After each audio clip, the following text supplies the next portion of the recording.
बहुत खुशी लगुच एत सुंदर ऑडियंस अच्छा धन्यवाद जन चाहिए आमर माननीय मंत्री गोकुलानंद सार को एत सुंदर आयोजन धन्यवाद एवं बुद्धखोल वासी को बहुत बहुत धन्यवाद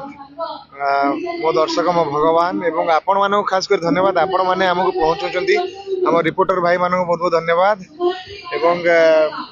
बुद्धखोल ना ही जानी थे गोटे शैव पीठ एवं बहुत सुंदर जगह महाप्रभु को आशीर्वाद एमती था ये सुंदर जगह आहुरी आहुरी महाडंबर एमती आम बुद्धखोल महोत्सव प्रत्येक वर्ष हो। जय जगन्नाथ।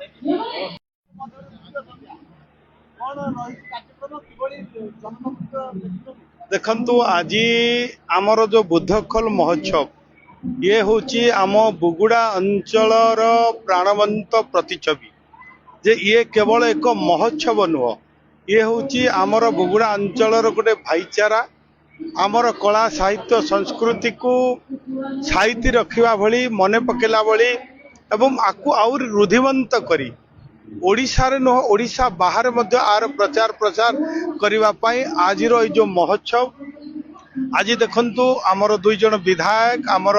जने सीनियर जे कि सांबादिक जो कि एवं टीवी पैनलिस्ट तांको मध्य आमे निमंत्रण करितलु एई कथा को जे आमर जातीय स्तर सहित आमर बाहर मध्य केमती प्रचार प्रसार हो आर जो महात्मा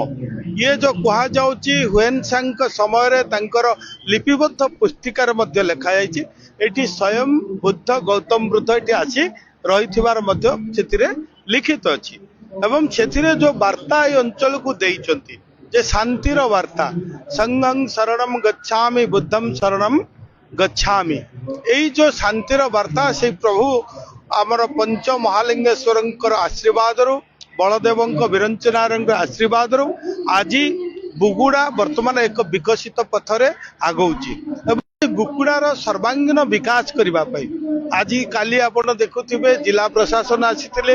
आज ब्लॉक प्रशासन समस्तंकर मिलित उद्यम रे एई अंचल को पोलोसरा अंचल को किपरि भाव विकास करा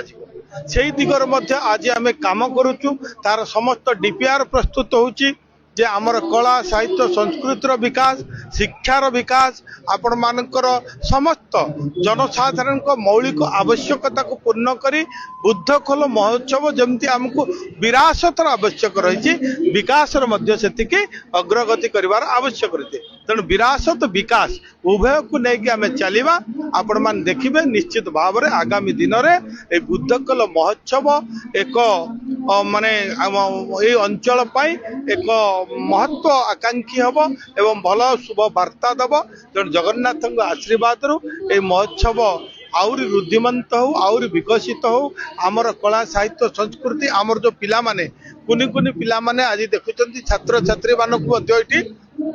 पुरस्कृत करिवार व्यवस्था करा जे अर्थात लोकल कला को मध्य एठी आमे गुरुत्व दउछु बड़ प्लेटफॉर्म दउछु एवं सेमान को मध्य